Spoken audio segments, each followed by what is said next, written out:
dossier parce que je trouve le temps long. Quel est votre nom et le numéro de police?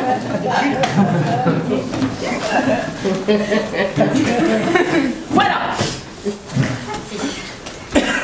Voyons, je suis Madame Levieux. Oui. Vous avez déclaré un sinistre le 21 juin 2015.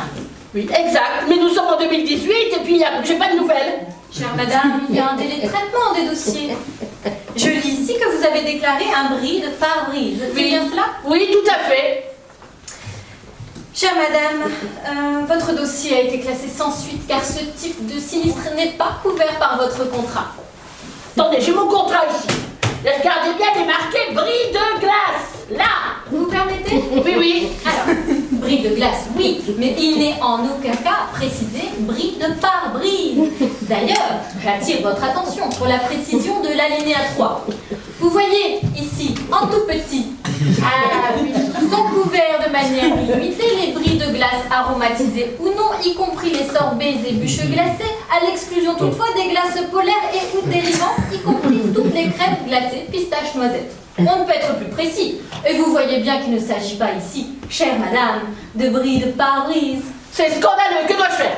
Je vous suggère, de souscrire l'option 4, bris de pare-brise, et l'option 5, bris de projecteur. Projecteur. Oui, certains appellent cela des phares, mais si comme beaucoup de clients peu attentifs, vous souscrivez l'option 7, bris de phare, vous serez couvert pour la destruction de phares bretons dans la limite de 2 pâtisseries par véhicule. Mais ça va pas se passer comme ça. Vous allez avoir affaire à mon mari. Les bris, c'est toujours compliqué. Venez me voir avec Monsieur Levieux, nous en parlons avec Monsieur Levieux des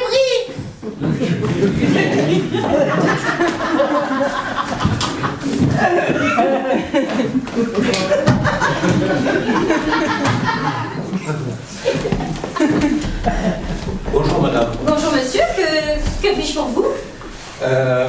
Voilà, je vais vous expliquer. Je suis au chômage depuis quelque temps et lors de mes 2 derniers entretiens d'embauche, je n'ai pas été retenu, toujours pour le même motif. On m'a dit que je manquais d'assurance. Vous comprenez mon désarroi parce que j'ai déjà tout un tas d'assurances chez vous et je ne vois vraiment pas que manquer. Nous allons voir ça ensemble. Quel est votre nom, numéro de police? Graf Geoffroy. Graf Geoffroy. Voyons. Je ne trouve rien à ce nom. C'est vrai. Les contrats sont de ma femme, Olivia. D'accord. Oli, Viagra. Vous devez être très content. Pardon? Non, rien, je recherche votre dossier. Voyons. Effectivement, vous avez chez nous de nombreuses assurances. Assurance habitation, 2 véhicules automobiles, 1 2 roues, une assurance vie, une assurance décès, et même, dans le cas du décès d'un proche, l'assurance de vos plus sincères condoléances. Ce qui est de plus en plus rare de nos jours. Qu'en pensez-vous? Je n'irai pas jusqu'à dire que vous manquez d'assurance, mais si vous avez affaire à un employeur exigeant, il faut vous assurer du succès de votre prochain entretien. Et vous pouvez faire ça? Bien sûr, je peux établir un contrat pour ça. Il faudra voir quelques points au préalable. Alors, que me proposez-vous? Tout d'abord, pour une prime très modique, je peux vous assurer que notre compagnie fera le maximum pour vous satisfaire. Ça me semble bien, ça me semble bien. Je peux également établir un contrat qui interviendrait dans le cas où, à la date d'échéance, vous échouez à un entretien d'embauche. Vous soyez immédiatement rassuré. Ah ouais, j'ai comme un doute. Vous permettez que je vous parle avec franchise. Bien entendu. C'est heureux parce que sans franchise, j'aurais dû vous demander un petit supplément. Et pouvez-vous m'assurer qu'il n'y aura pas de faille dans ce contrat? Je peux vous l'assurer, moyennant une petite surprise. Ah ben c'est bien ça. Ah ben, c'est d'accord alors, c'est d'accord.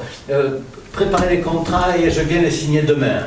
Je peux également vous assurer contre les contrats d'assurance non signés. Oh non, ça ira comme ça. Bon, donc à demain. À demain. À demain.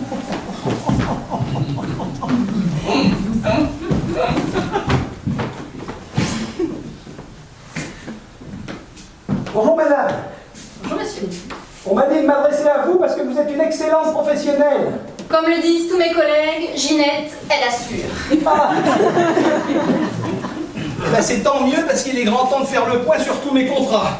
Quel est votre nom ou numéro de police? Pays-Bas, François. Pays-Bas, Pays-Bas. Ça me dit vaguement quelque chose. François, vous dites, hein? Voyons, voyons. Oh oui, gros dossier. Vous avez souscrit tout ça en 2012 pour une durée limitée. Oui, pour 5 ans. Cela devait être renouvelé en 2017. Oui, bon, pour ça, il y a eu quelques modifications. Alors, commençons par une petite mise à jour de vos contrats véhicules. En janvier 2012, vous avez déclaré une PS conduite à gauche 25 000 places. Puis, en juin 2012, vous avez signalé un changement de véhicule, mais cela n'a jamais été régularisé. Ah bon? C'est étonnant, je pensais pourtant l'avoir fait. Quelle marque? France, Combien de places? 66 millions. Conduite à gauche? Ben, c'est-à-dire que, voyez-vous, tout au début, là, je voulais une conduite à gauche, et puis, je ne sais pas, quelque chose au fond de moi m'a poussé à prendre une conduite à droite. Une conduite à droite, vous auriez dû nous le signaler. C'est dangereux, les conduites à droite. C'est pour les Anglais. Vous allez souvent en Angleterre? Ah non, j'y allais parfois pour des concours canins avec un ami, c'est Labrador et Ségolène. Des labradors, je connais, mais des Golennes. C'est anglais comme race? Mais comment ça, des Golènes? Il s'agit de ma Golène, enfin je veux dire ma Ségolène, mon ancienne compagne. Pardonnez-moi. Revenons à l'Angleterre. Il roule à gauche, mais la conduite est à droite. Parfois, un peu trop à droite. Et il y a de la casse, du sang, des morts, des tas de chair.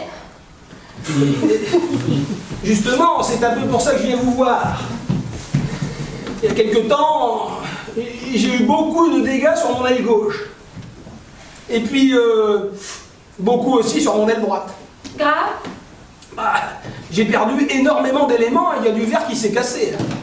C'est ennuyeux parce que je vois sur votre dossier que vous n'avez pas assuré votre aile gauche. Non, mais c'est une blague. Voyez par vous-même. Vous nous avez exclusivement demandé d'assurer vos arrières. Ah oui, alors comme vous dites, c'est ennuyeux. Hein. Je ne sais vraiment pas comment je vais faire pour réparer tout ça. Si j'osais, je vous aurais proposé un prêt ou une avance sur votre assurance vie.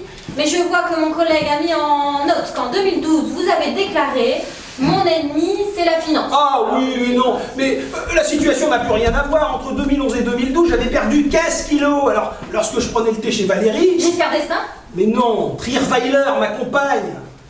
Chez elle, le thé est servi dans un service de porcelaine très fine. Alors, lorsque je glissais mon doigt amaigri dans l'anse, une fois sur deux, je renversais tout. C'est pourquoi j'ai déclaré, mon ennemi, c'est la fine anse. Mais depuis, j'ai repris 20 kilos, alors c'est terminé, plus de problème. La fine anse. Ah bah oui, la fine anse. Je le note. Donc, plus de problème avec la finance. Terminé. Hier encore, je prenais un café en terrasse avec Julie. Julie Gaillet. Mais non, Serge et Julie, le journaliste. Eh bien, rien renversé, hein, avec mon doigt tout boudiné, ça tient très bien. Vous n'avez pas essayé de mettre celui-là dans la finance? Non, ça ne serait pas convenable, hein, avec Julie, il faut savoir se tenir. Serge et Julie? Je ne le voyais pas comme Mais ça. non, Julie Gaillet, ma compagne. Permettez-moi de vous demander pourquoi vous avez établi tous vos contrats au nom de François Pays-Bas. Ah ben, c'est que j'avais choisi Paul Bismuth, mais on m'a dit que c'était déjà pris. Oui, bon, tout cela n'est pas très clair. Hein. Je ne sais pas si je vais pouvoir continuer à vous assurer tout risque. À ce point-là, et mon squatter, vous allez pouvoir m'assurer mon squatter. Oui, Peter, pas de souci. Ah, heureusement, parce que depuis quelque temps, Julie utilise très souvent. Par contre, pour ce qui est du reste, je vais devoir vous demander quelques précisions. Oh, ben allez-y, je n'ai rien à cacher. Êtes-vous un honnête mari? Je ne suis pas marié, je suis concubin. Ah bon? J'étais persuadée que vous étiez français. Enfin, si vous étiez marié, seriez-vous un honnête mari?